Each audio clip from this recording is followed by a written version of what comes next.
সম্মানিত মৎস্য উদ্যোক্তাগণ ভাই বন্ধুরা, আসসালামু আলাইকুম। আশা করি আল্লাহর রহমতে সকলেই ভালো আছেন। আমার এই ছোট্ট ভিডিওটি দেশ এবং প্রবাস থেকে যে যেখান থেকে বসে দেখতে পাচ্ছেন, ভিডিওটি ভালো লাগলে অবশ্যই একটা সাবস্ক্রাইব করে রাখবেন পরবর্তী নতুন ভিডিও দেখার জন্য।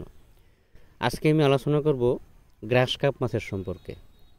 আপনারা অনেকেই বিভিন্ন ধরনের মাছের পোনা চাষ করতেছেন বা কালচার করতেছেন।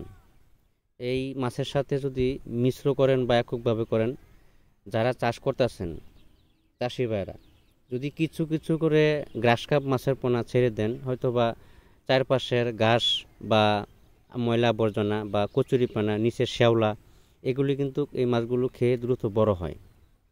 আপনারা তো অনেকেই বুঝেন না যে নিচে যে শ্যাওলা হয় বা উপরে কচুরিপানা হয় বা পানির উপরে একটা শ্যাওলা জমে, এগুলি কিন্তু গ্রাস কাপ বা পুঁটি কিছু এই ধরনের কিছু মাছ আছে।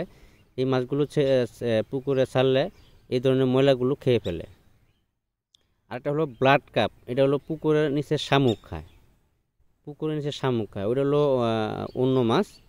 তো এটা হলো গ্রাস কাপ মাছের পোনা। গ্রাস কাপ মাছের পোনার কাজ হলো আপনার খোলও খায়, তারপরে এই নিচের শ্যাওলা বা কচুরিপানা এগুলি খেয়ে দ্রুত বড় হয়। অবশ্যই ফাস্ট গ্রেডিংয়ের মাছের পোনা হতে হবে। বড় ব্রড মাছ থেকে যে উৎপাদিত পোনাগুলো আছে, এই পোনাগুলো অবশ্যই হতে হবে। আপনি যে কোনো হ্যাচারি থেকে সংগ্রহ করেন না কেন, অবশ্যই বড় জাত থেকে উৎপাদিত যে পোনাগুলো আছে এই পোনাগুলো সংগ্রহ করবেন, তাহলে আপনার জন্য সবচেয়ে বেটার হবে। তাহলে অল্প সময়ের ভিতরে মাছগুলো বাজারে হারভেস্ট করার উপযুক্ত হবে। আমরা সারা বাংলাদেশে যে কোনো জেলায় মাছের পোনা হোম ডেলিভারির মাধ্যমে বিক্রয় করে থাকি। আপনি যদি অল্প পরিমাণ নেন, 10-20 হাজার বা 30,000 50,000, তাহলে আমরা বাসের মাধ্যমে পাঠিয়ে দিই।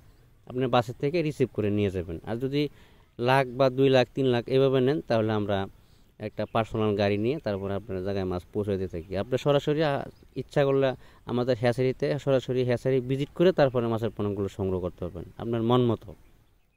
আমরা সারা বাংলাদেশের ভিতরে মাছগুলো যে কোনো জেলায় ফ্রি হোম ডেলিভারির মাধ্যমে মাছগুলো পৌঁছে দিয়ে থাকি।